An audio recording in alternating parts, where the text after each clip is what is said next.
Olá, eu sou o professor Rogério. Bem, então, nos últimos vídeos, quando nós estávamos falando sobre história do Brasil, então, a história do Brasil, né, no período da independência, né, nós vimos que houve, né, alguns movimentos antes do próprio ato em si, né, do Dom Pedro em decretar a independência do Brasil. Esses atos foram a Inconfidência Mineira, a Conjuração Baiana, entre outros movimentos. Bem, então, o Dom Pedro ele declara independência depois do período do Dom João VI em governar o Brasil. Então, depois disso, né, o Dom Pedro teve alguns problemas sucessórios, né, principalmente levando em consideração que seu pai ele faleceu, né, e ele, como ele era o herdeiro do trono de Portugal, isso vai fazer com que ele, né, comece a receber pressão tanto de portugueses, tanto de brasileiros para realizar a sua escolha. Então, qual dos dois lados ele ficaria? Então, se ele governaria Portugal ou se ele governaria o Brasil.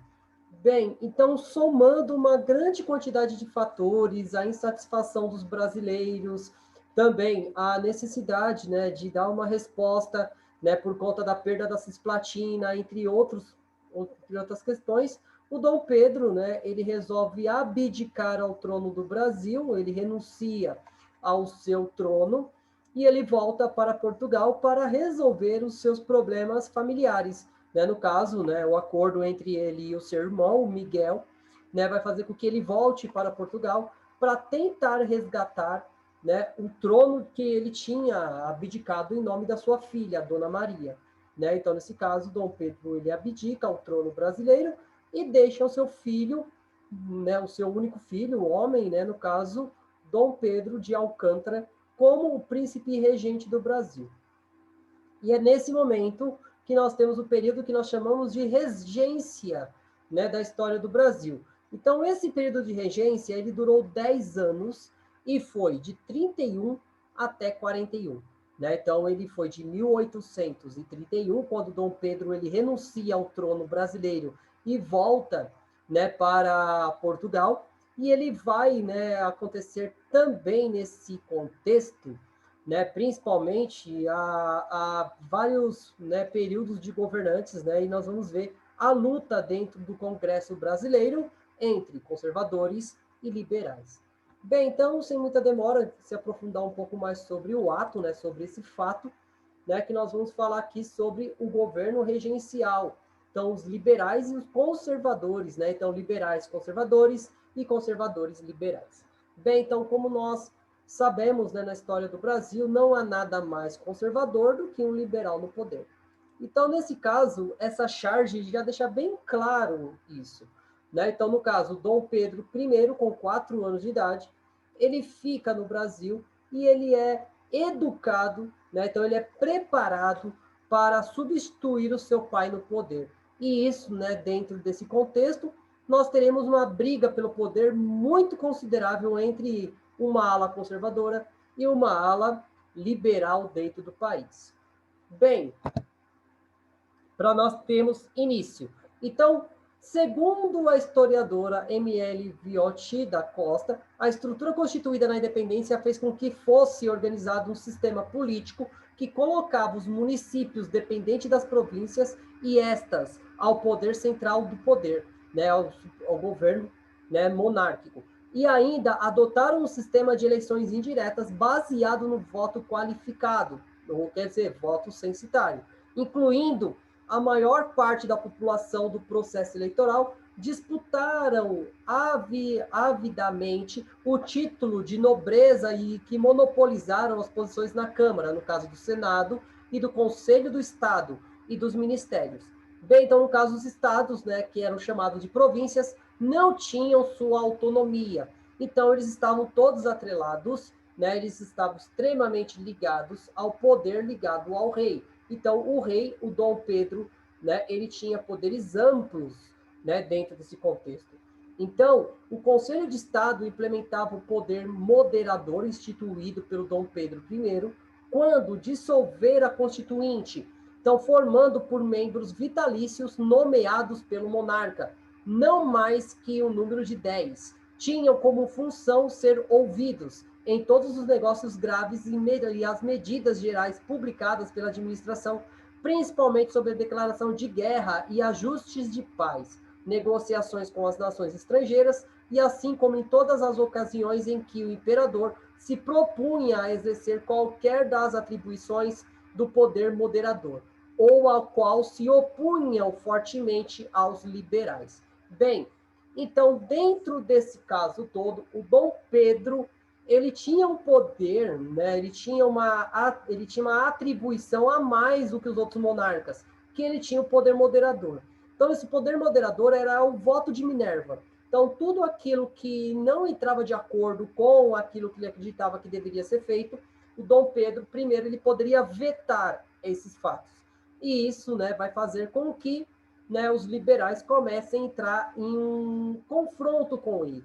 Né? Então, o poder moderador dava poderes ilimitados a Dom Pedro I. E isso vai ser um problema bem considerável. Bem, então, ocorrerá, né, em França, na Revolução de 1830, a derrubada do monarca Carlos X da França, cujos ideais liberais se espalharam pelas demais nações, inclusive o Brasil. Então, no país surgiram jornais como a Aurora Fluminense, de Evaristo da Veiga, e o Rio de Janeiro, né, no Rio de Janeiro. E em São Paulo ocorreu a morte de Líbero Badaró, o que tinha inflamado ainda mais os ânimos contra o imperador. Bem, então, no caso, né, a questão dos movimentos iluministas, os movimentos liberais na Europa, vai fazer com que surjam no Brasil um grupo que vai tentar diminuir os poderes do Dom Pedro I. E ele não vai atender essas demandas. E, além do mais, né, o assassinato do Líbero Badaró vai causar um estrago imenso a Dom Pedro I. E isso vai ser uma das marcas da sua abdicação, como a gente viu lá atrás. Bem, então buscavam os liberais, divididos entre chimangos e exaltados, né, que Dom Pedro I afirmava a moderação do ministério, né, desvinculá-los, né, com o arcabouço, né, institucional herdado do seu pai, em oposição aos restauradores, que defendiam a permanência do Dom Pedro, né, da monarquia. O imperador efetuara uma viagem a Minas Gerais, onde foi recebido com frieza, ou ao voltar à corte foi recebido pelos portugueses, que com uma manifestação noturna, né, que iluminarias, né, com luminárias, e reagiram os nacionalistas, né, ocorreram conflitos conhecidos como a Noite das Garrafadas. Então, desfaz a monarquia e o ministério, e o de índole moderada, substituindo por outro que foi recebido como absolutista, o que inflamam ainda mais os seus ânimos. Bem, então, quando nós pensamos em independência do Brasil, esse período, né, curto de governo do Dom Pedro, ele tinha um problema muito sério, principalmente satisfazer a ambição dos líderes políticos locais, né, os líderes políticos do Brasil. Então, para isso, né, ele tentou, de uma certa forma ou de outra, ir até Minas Gerais para tentar acalmar os ânimos, fato que não deu muito certo. Né? Então, nesse caso, Dom Pedro I, quando ele volta ao Rio de Janeiro, ele é recebido por dois grupos. Um grupo a seu favor, que era a maior parte deles portugueses, que gozavam de cargos públicos no governo do Dom Pedro, né, do Dom Pedro I, e do outro lado, os brasileiros que eram insatisfeitos por conta de não contarem com esses privilégios. E isso vai gerar um confronto entre esses dois grupos, que entra para a história com o nome de Noite das Garrafadas. E isso vai levar, né, vai inflamar ainda mais, né, o contexto de insatisfação do governo, né, contra Dom Pedro I. Então, a reação de Dom Pedro I causou surpresa mesmo entre os exaltados, pois o imperador abdica em favor de seu filho menor, no caso, às 2 horas da manhã do dia 7 de abril de 1831, e os seus opositores queriam somente a restauração do ministério moderado, um gesto da início ao período regencial. Bem, então, no caso, né, o Dom Pedro I, ele renuncia ao cargo em nome do seu filho Dom Pedro II, né, que vai ainda com 4 anos de idade, não tinha idade para governar. Né? Então, nesse caso, ele vai abdicar o trono e ele vai incumbir alguns tutores para educar politicamente o seu filho, né, que vai chegar ao trono um pouquinho mais para frente, mas esse gesto vai levar à surpresa das pessoas, né, porque o que os exaltados queriam? Eles queriam um pouco de poder. E não, de uma certa forma ou de outra, a abdicação do Dom Pedro I, fato que vai levar ao período de muitos conflitos no Brasil, que é o período regencial. Tanto é que é nesse momento que surgem vários movimentos separatistas que nós vamos ver nos próximos vídeos. Mas nós teremos, no caso, a cabanagem, a balaiada, a sabinada, a Guerra dos Farrapos. E esses movimentos vão quase fazer com que o Brasil se fragmente em vários territórios independentes, que nós vamos ver no próximo vídeo. Mas é um período bem interessante da nossa história. Bem, então, a regência trina provisória.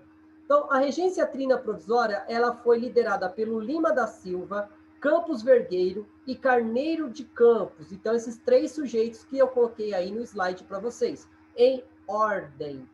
Né? Então, esses três governantes vão iniciar o projeto de regência, né? Que é levar o território brasileiro até quando Dom Pedro II tivesse idade de chegar à sua maioridade e governar o país. Bem, então, apesar do recesso parlamentar, dentro de poucas horas, após a abdicação, os senadores e deputados que se achavam na corte se reuniram no poço do Senado, recebem oficialmente o general Francisco Lima da Silva a renúncia do imperador. Elegem a regência provisória composta por 3 senadores, o Francisco Lima e Silva, Nicolau Pereira de Campos e Vergueira, né, Campos Vergueiro, e José Joaquim Carneiro de Campos. Compunha-se, assim, um militar de prestígio evidente, né, um liberal e um conservador, respectivamente. Tal regência estava prévia no título 5º, capítulo 5 do artigo 121 a 130 da Constituição Política do Império Brasileiro. Então, tão longo tomou posse, um dos primeiros atos regenciais foi restituir os seus cargos aos ministros demitidos por Dom Pedro I, convocou a Assembleia Legislativa e anistiou os criminosos políticos e afastou das tropas os estrangeiros suspeitos de desordeiros. Bem, então, no caso, logo quando eles chegam ao poder, eles vão tentar amenizar a situação. Primeiro, eles convocam todos aqueles que tinham sido demitidos pelo Dom Pedro I durante o seu governo. Então, eles vão restituir os cargos públicos aos senadores, aos deputados e também a outros membros da elite carioca naquele momento. Eles também vão, né, afastar os portugueses que faziam parte do exército brasileiro e, com isso, né, de uma certa forma, amenizar os problemas. Bem, então foi publicado um manifesto no qual o povo era exortado em manter a ordem e ainda expondo as diretrizes políticas administrativas do novo governo. Nele, a junta governamentista declara com o exagero de seus inimigos eram tão poucos e tão fracos que não merecia consideração, mas que velava sobre eles como se fossem muito fortes. Apesar dos esforços por restaurar a ordem, não pôde evitar que, tanto no Rio, tanto nas províncias, conflitos ocorressem entre os soldados portugueses adeptos aos partidos restauradores. Então, dias após a abdicação, no dia 9 de abril, né, o jovem sucessor do trono é aclamado como imperador. A junta dos regentes levou-o até o poço da cidade, onde é apresentado ao povo. De tão jovem, teve um menino que acenar com o braço sobre a cadeira. Então, numa cena retrata, né, por João Batista Debré, né, no momento do dia da junta, expede o decreto de anistia, os cidadãos condenados ao mesmo pronunciados por crime políticos e os os réus militares condenados por crimes de deserção. Bem, então, no caso, esse governo provisório ele tem que dar uma resposta à altura. E essa resposta tem a ver, né, nesse contexto, a busca, né, por esse poder aí. Oi, Dre?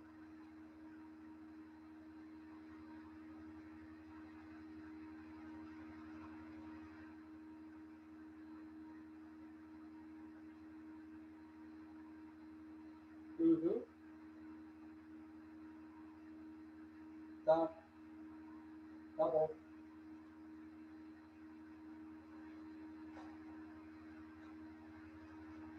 Sim, já.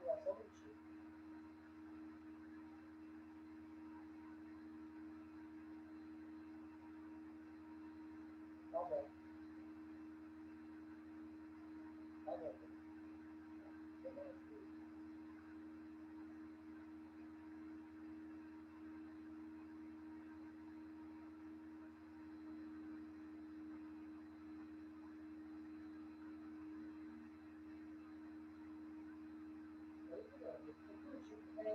Alguém de vocês aí ligaram para a Alguém de vocês ligaram para a da faculdade? O Felipe caiu? Você está trabalhando no computador?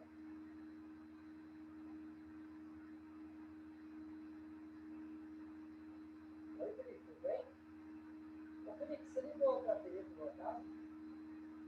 Ah, ela falou que tem que deixar ligado para ela. Mas tá tranquilo aí, né? Não, beleza. Então vou ligar para ela para ela dar. Beleza, Felipe, até mais, né? Um abraço, tchau.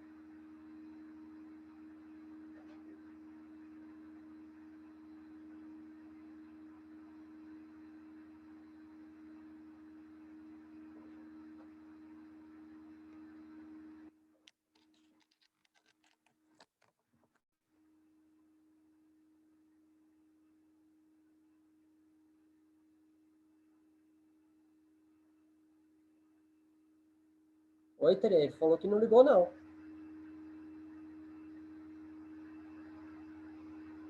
Uhum. Às vezes. Uhum.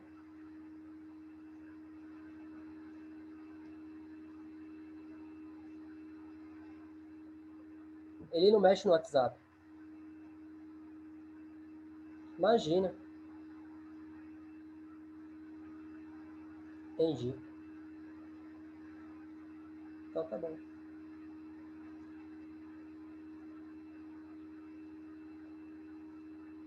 Tá bom, pode deixar.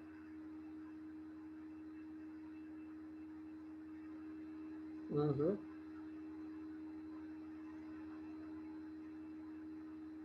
Tá bom, Tere. Tá bom.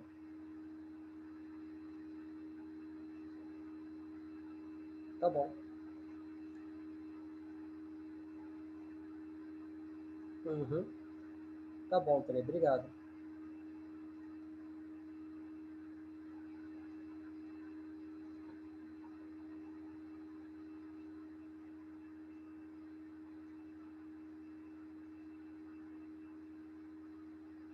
Uhum.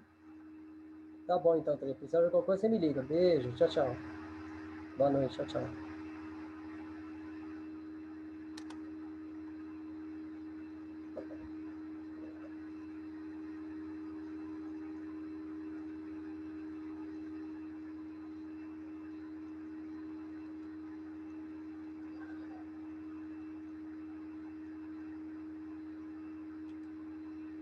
Bem, então, né, dando continuidade aqui, né, então, quando houve, né, esse momento aí da restauração, né, então nós temos que perceber o seguinte, era necessário se acalmar os ânimos do Brasil.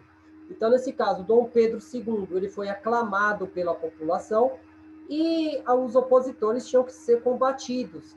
E isso foi feito, né, por conta de manter essa organização, além de perdoar aqueles que tivessem, né, sido acusados de crime político contra o imperador.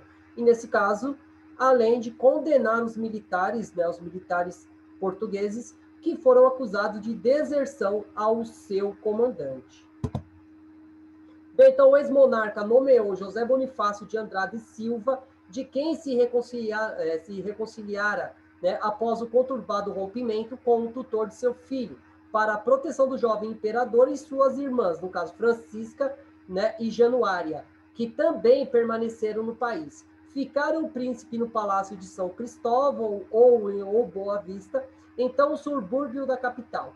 Tinha início um conturbado período em que a unidade territorial do país e a autoridade central foram questionadas a posto à prova por motins, revoltas e rebeliões. Então, Andrada Paulista, né, pedira ao diplomata francês Eduardo, né, Pontois, né, no caso, apoio a um eventual translado do jovem príncipe, em caso de necessidade fosse, né, a face estabilidade da política para São Paulo, para onde mudaria a capital, obtendo respostas né, evasivas dos estrangeiros.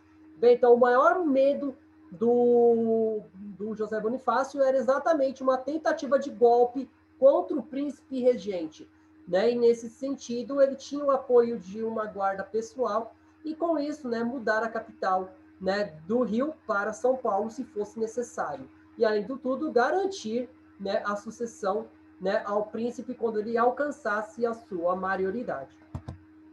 Então, Dom Pedro I ficará em águas brasileiras até a sua volta para a Europa, inicialmente embarcado na fragata inglesa, e foi com, né, a coberta francesa Voyager, né, que o ex-imperador vem a partir.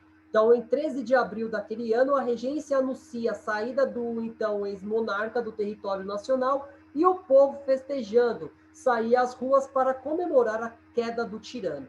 A regência provisória tem de agir imediatamente para conter as revoltas que eclodem nas províncias, no caso na Bahia, com pretexto de atingir, né, das antigas, né, desavenças, brasileiros atacaram portugueses e foram precisos ser pacificada. Né? De igual modo, teve que agir em Pernambuco e em Minas Gerais. Então, o caráter provisório dessa regência dura até as eleições regenciais, né, da tripartite como permanente, né, no caso, em 3 de maio daquele ano. Bem, então, a provisória ela demorou até as eleições fossem realizadas para, assim, poder, né, eleger né, no caso, a regência tripla permanente, né, e com isso dando início ao processo de governo. E além de acalmar, né, as revoltas contra a permanência dos portugueses no Brasil, e isso levando, né, vários problemas ainda para o governo regencial. Então, a regência trina permanente, né? Então, nós vamos falar um pouquinho agora desse período.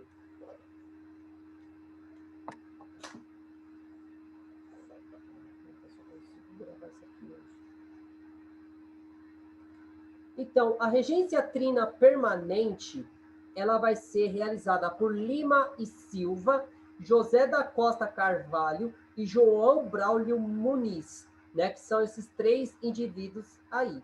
Bem, então, no caso, sai de um governo provisório para um governo permanente. E esse governo permanente, ele tinha uma missão de reorganizar o Estado brasileiro. Bem, então, no dia 17 de junho de 1831, no posto do Senado, a Assembleia Geral Legislativa é presidida por José Caetano e Silva Coutinho, senador e bispo paulista. Tem lugar a eleição da regência trina permanente, que foi composta pelo deputado, né, pelos deputados José da Costa Carvalho, da Bahia, João Braulio Moniz, do Maranhão, e pelo senador Francisco de Lima e Silva, do Rio de Janeiro. Baseou-se na eleição no artigo 123, 123 da Constituinte vigente. Como os moderados compunham a maioria do parlamento, eram eleitos adeptos a dessa corrente, deixando assim de fora os exaltados, em grande minoria, né, sobretudo na Câmara dos Deputados. Bem, então, nesse caso aí, né, a partir desse momento, né, os exaltados são excluídos, né, do processo e os moderados começam a governar o país, de uma forma de tentar manter a ordem. E isso vai levar a vários outros movimentos que vão eclodir com o passar do tempo. Bem, então a composição desse triunvirato procurou manter o equilíbrio, né, de forças que já haviam no grupo provisório, representando o Norte, o Nordeste e o Maranhão. Né? Estava o maranhense João Braulio Muniz, que substituía Carneiro e Campos nesse papel. O Sul e o Sudeste pelo Costa de Carvalho, que apesar de nascido na Bahia, vivia em São Paulo, onde publicava o jornal Farol Paulistano, e Lima de Silva, que foi assim o único regente, né, provisório mantida como regente. Então, no caso, né, era necessário se criar uma organização que abrangisse as oligarquias dos locais mais importantes do país para ter um poder legítimo. Então, na administração propriamente dita, a regência promoveu a reforma, né, das escolas de medicina do Rio e de Salvador, convertendo-as em faculdade, reorganizou o poder judiciário e foi estabelecido o Tribunal do Júri. Então, no caso, né, essa regência permanente, ela teve um papel muito importante nas reformas do modelo institucional do país, principalmente a imposição de um judiciário mais ativo.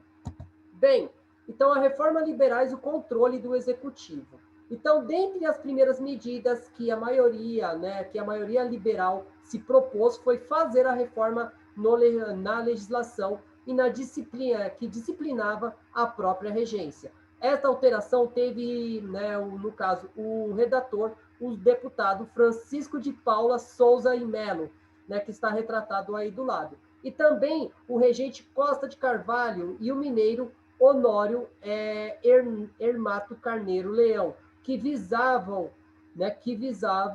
ampliar a primazia do poder legislativo, né, sobre o executivo. Então, a maior intenção desses regentes era dar uma maior autonomia ao legislativo, fato que ele atendia aos interesses do poder moderador imposto pelo Dom Pedro I.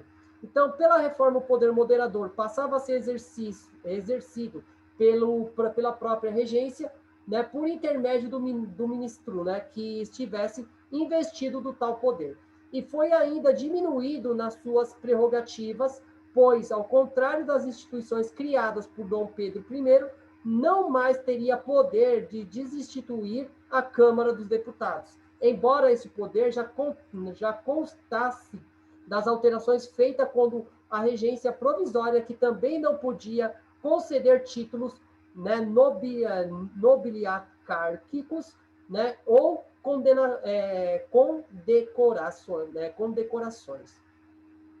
Então, nesse caso, né, o legislativo ele começa a ter uma maior autonomia, e essa maior autonomia do legislativo vai ser um ponto muito importante para a consagração, né, de uma reforma onde o executivo ele seria controlado, né? Então o executivo ele teria os seus poderes assim podados dentro dessa realidade.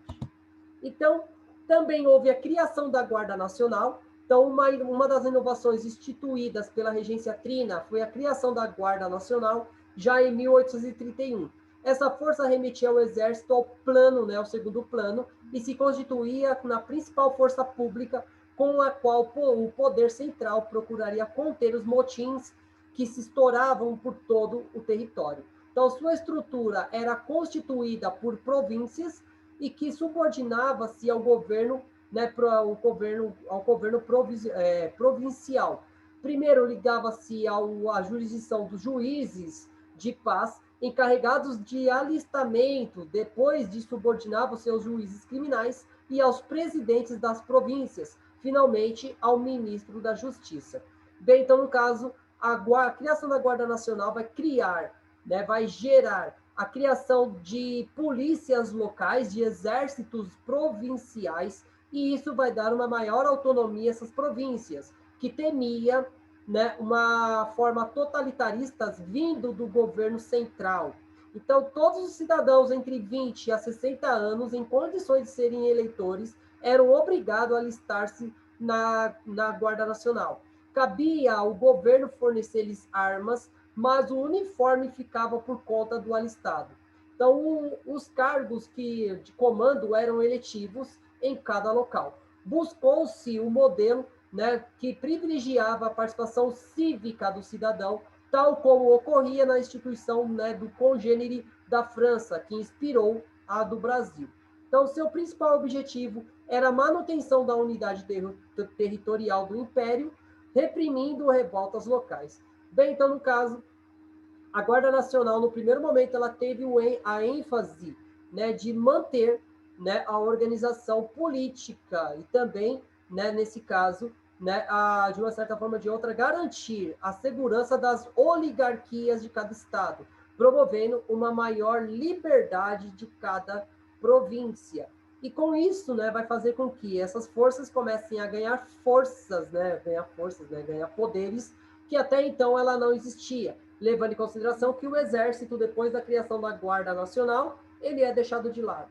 Só em momentos de guerras extremas que o exército ele era utilizado. Bem, então, o golpe de 30 de junho de 1832, a agitação dos Caramurus. Então, no caso, o Honório Hermato Carneiro Leão, Diogo Antônio Feijó e José Bento Leite Ferreira de Melo. Então, esses 3 membros do parlamento vão realizar um golpe contra a regência trina, e isso vai gerar conflitos significativos. Bem, então a regência encontrou o país em séria dificuldade, mas um dos mais difíceis da nossa história, em decorrência da grave crise financeira e das agitações que ameaçavam a unidade nacional. Para enfrentar esse quadro, foi nomeado o padre Diogo Antônio Feijó, também ele deputado como ministro da Justiça. Então, aos partidos moderados, os chimangos e os exaltados, os jurujubas, né, ou farroupilhas, juntaram-se mais tarde, né, aos restauradores, chamados caramurus, que pregavam a volta do imperador Pedro I e contava com a chefia de José Bonifácio, que recuperara seu anterior prestígio político ao ser nomeado como tutor do jovem monarca. Então, diante do quadro da estabilidade, Feijó exigiu que lhe desse a regência uma autorização escrita de que teria total autonomia nos assuntos de sua pasta, para que pudesse enfrentar os motins, né, que eclodiam, sobretudo no Rio de Janeiro. Parte das agitações provocadas por Andrada e os Caramurus, né, no caso, tinha por objetivo desestabilizar a regência. Ao 3 de abril de 1832, explode uma revolta na capital, em meio nas mais intrigas, né, políticas daquele período. Então, a responsabilizando o tutor do pequeno infante real, Feijó exigia a demissão deste cargo, tendo mesmo declarado: ou José Bonifácio deixa a tutoria, ou eu deixo a pasta da justiça. Bem, então, nesse caso, começa a gerar essa busca do poder. Os exaltados, né, pedindo maior autonomia das províncias, e os moderadores tentando, de uma certa forma ou de outra, resgatar a monarquia absolutista muito próxima do que era antes da abdicação do Dom Pedro I. Além do mais, exigindo o retorno do próprio Dom Pedro I para o Brasil. E isso vai gerar várias ondas de revoltas, e isso vai provocar, né, o fim da regência trina. Bem, então, os deputados da maioria moderada eram favoráveis à destituição pedida pelo ministro, mas o Senado, onde Andrada ainda gozava de prestígio, tinha maioria conservadora. Rejeitou, por diferenças, né, de apenas um voto, o projeto de destituição do tutor. Feijó, então, apresenta sua demissão no dia 5 de abril. Em sua atuação, Feijó agiu com grande rigor e eficiência, fez ainda aprovar a lei Feijó, que libertava os escravos que fossem oriundos de fora do império, mas cuja eficácia foi nula. Então, apesar de fora do governo, Feijó experimenta uma nova tentativa de fazer, né, prosperar a reforma moderadora, né, moderadas, no episódio que passou para a história como o golpe do dia 30 de julho, né, então, contando com a ajuda do também padre José Bento Leite Ferreira de Melo, né, na tipografia onde este edita no jornal, né, o pregoeiro, né, constitucional, órgão liberal de oposição a Dom Pedro I. É a imprensa Constituição, né, de Pouso Alegre.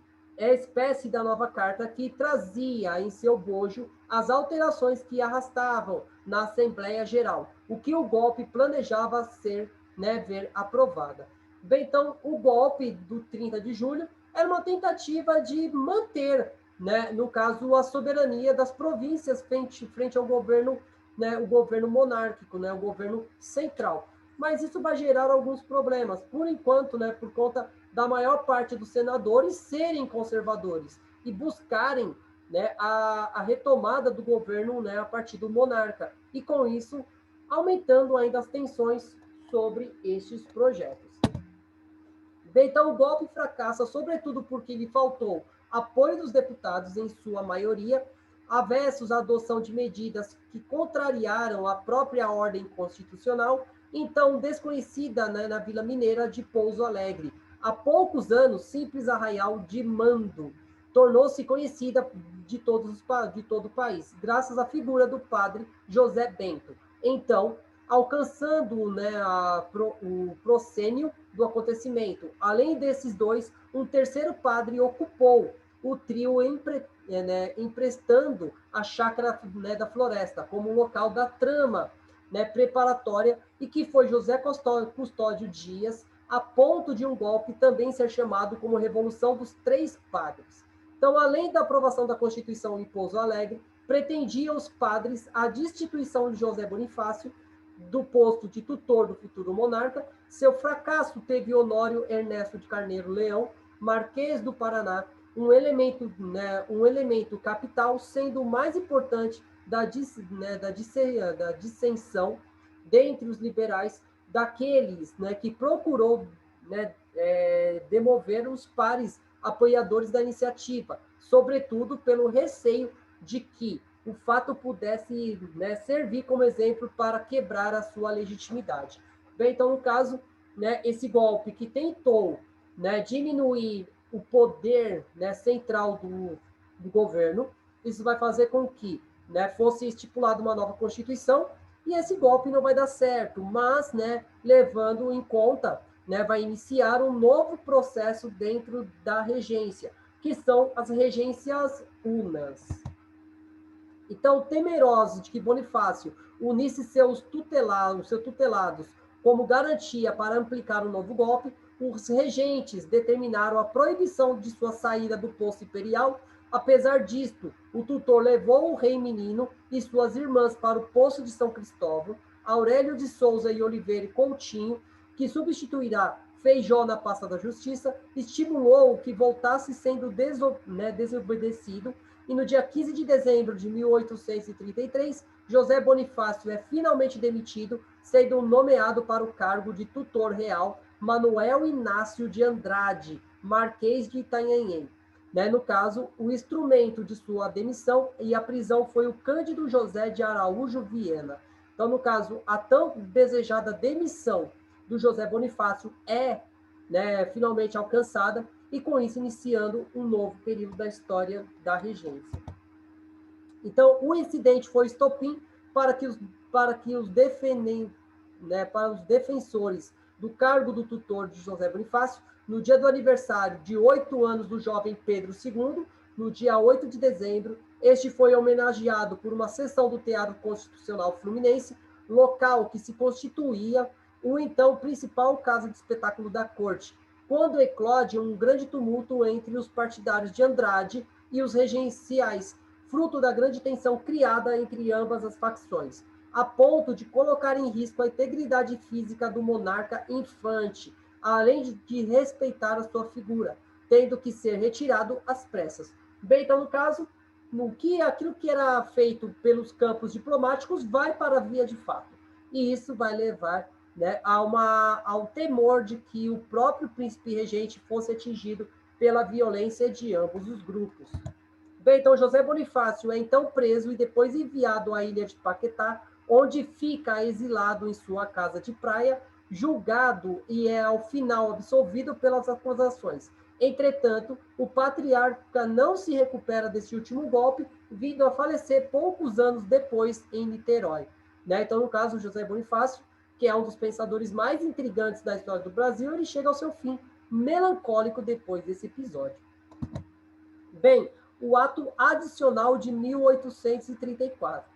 Então, o ato adicional foi um fruto direto da maioria liberal da Câmara dos Deputados, que pregava uma maior autonomia às províncias e que era parte programática daquele partido. Assim, a regência propôs que se reformasse a Constituição de 1824.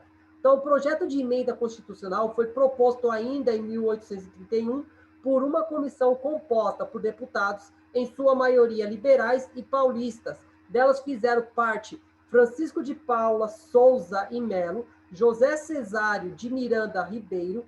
Né? A proposta inicial continha alterações bastante radicais no sentido de ampliação do poder provincial, tais como eleições para regente único seria feita pela Assembleia Provinciais, assim como dos senadores. Esses senadores poderiam seriam vitalícios no cargo, e o poder de veto do executivo seria limitado, podendo ser derrubado pela maioria simples dos parlamentares. Mas o ponto de maior controvérsia foi a isenção do artigo da primeira Carta Magna, dos dizeres: o governo do Império do Brasil será uma monarquia federativa.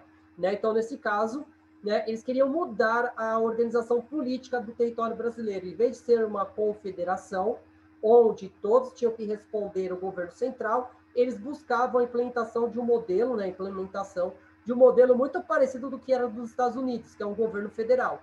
Então, no caso, os estados tinham sua autonomia e apenas o governo federal organizava a sua dinâmica. Então, o governo federal, o governo central, não tinha, né, poderes nenhum, né, de interferência nessas províncias. E isso vai agravar a situação do governo regencial.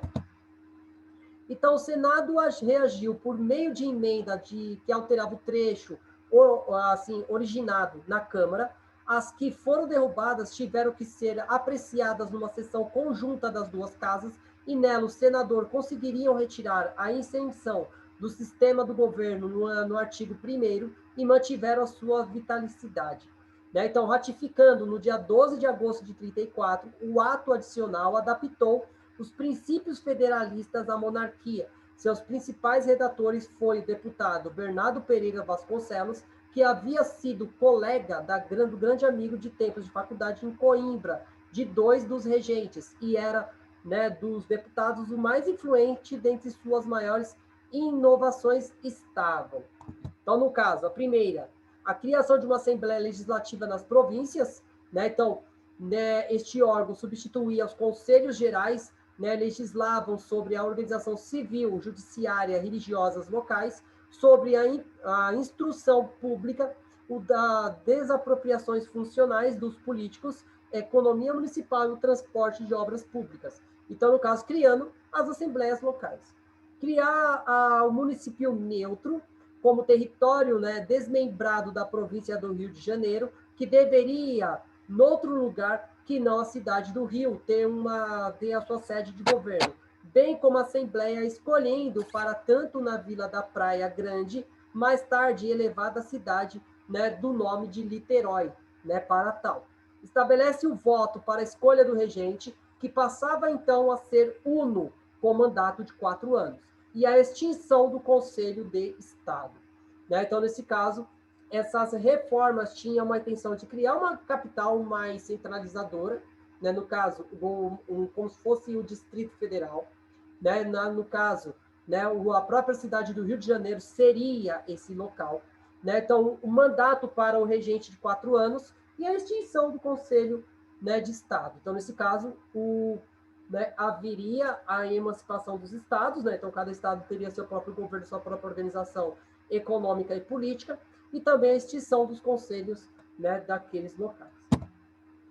Então, o João Batista Ribeiro de Andrade Fernandes acentua que a política tornou, então, novo rumo, com a supremacia do Partido Moderado.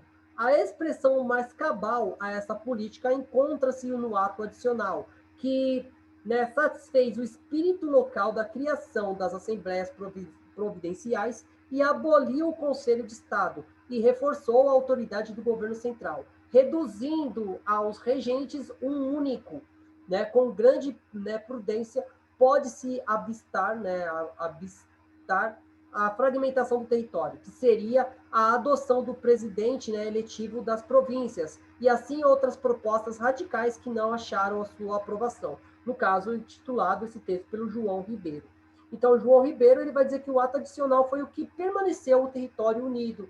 Né? Então, a não concretização, né, dos governos provinciais vai ser um ato que vai manter o território unido. Então, um ato conservador dentro de uma política liberal. Né? Então, isso vai fazer com que, né, o país não se dividisse como que aconteceu nas novas nações espanholas, resultados da independência das colônias, né, espanholas.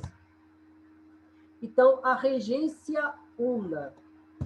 Bem, então, o primeiro regente uno foi o Feijó. Então, em 1835, ocorreu a primeira eleição para a escolha do regente único. concorreram o pernambucano Antônio Francisco de Paula de Holanda Cavalcante de Albuquerque, exaltado, né, e o padre Diogo Antônio Feijó, paulista do Partido Moderado, saiu em um do pleito vitorioso, este último obtendo cerca de 6 mil votos. Esta regência durou de 12 de outubro de 1835 a 19 de setembro de 1837. Bem, então, desde o seu primeiro momento no cargo, Feijó enfrentou dificuldades. Dentre seus opositores destacavam-se Bernardo Pereira de Vasconcelos, Honório Hermato Carneiro Leão e Maciel Monteiro. Para enfrentá-lo, procura junto dos seus grupos fundar um novo partido, os progressistas, sem sucesso. Seus adversários, contudo, logram êxito ao fundar ao partido, né, regressista, composto pelo antigo restauradores e os liberais, que foram a base do futuro governo conservador. Feijó também não tinha apoio da Santa Sé, já que era defensor do fim do celibato, né, sacerdotal. Como por haver hesitado em lançar o seu amigo Padre Manuel Maria de Moura candidato a bispo do Rio de Janeiro e que já havia sido recusado pelo Papa.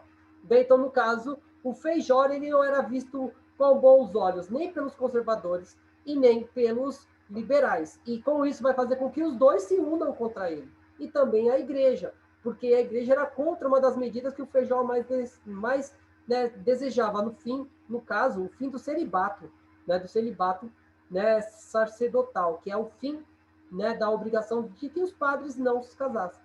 Né? Então, isso também vai fazer com que ele, né, não atendesse às demandas da Santa Sé e perdendo o apoio da igreja. Bem, então, como hábito, entretanto, sua política cedeu em alguns pontos, como ter aceito a proposta de descentralização, procurou contentar os clamores populares das províncias, né, sem, contudo, fortalecer os aristocratas ou o parlamento.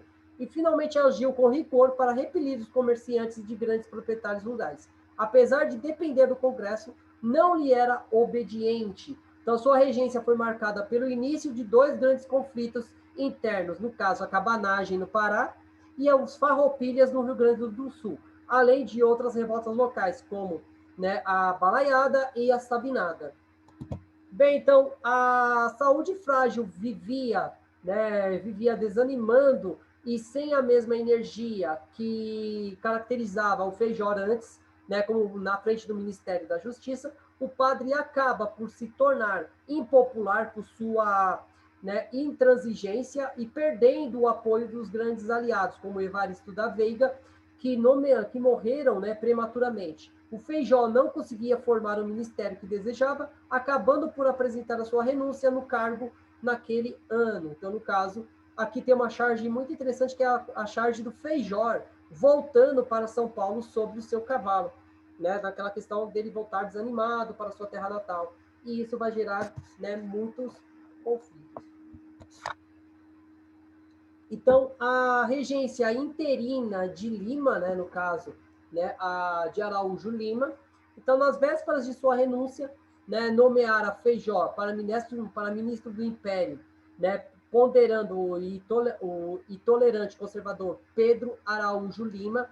Este forma, no caso, o regente interino, chamado Ministério da Capacidade, que obteve uma ordem relativa de certo desenvolvimento econômico e que habitou candidatar-se a regente na eleição que foram realizadas em abril de 1838. Então, dentre as principais realizações desse período, né, no interino, está a fundação do Colégio Dom Pedro II em 1837. Então, no caso, né, o Araújo Lima vai iniciar o processo de modernização do território, né, por conta da criação desse colégio tão importante que permanece até os dias de hoje. Bem, então, a regência una de Araújo Lima. Então, após do seu período de interinidade, Pedro de Araújo Lima candidatou-se ao cargo das eleições ocorridas em abril de 1838 e concorreria com ele, mais uma vez já disputada com o Feijó e também pelo pernambucano Antônio Francisco de Paula de Holanda Cavalcante de Albuquerque, a quem derrotou com facilidade. Então, no caso, o Araújo Lima, ele vai ser o último regente, do período da regência do Brasil.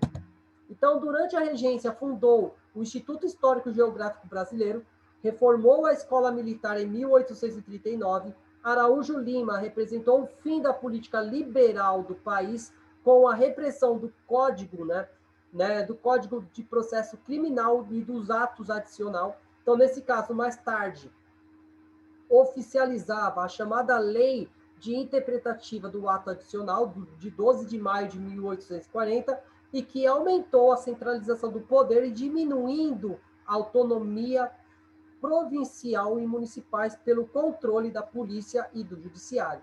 Embora não tivesse enfrentado agitações que marcaram o governo do seu antecessor, o Araújo Lima teve que lidar com os farroupilhas que continuavam no sul e a cabanagem do Grã-Pará, e ainda com a eclosão de outras revoltas provinciais, no caso da Baía da Sabinada e a Balaiada no Maranhão. Seu governo promoveu intensa repressão aos rebeldes, sendo que na Bahia e no Maranhão houve o uso de grande violência. Então, no caso, uma forma de impor a soberania nacional foi o uso da força, e também acabando com as autonomias das províncias.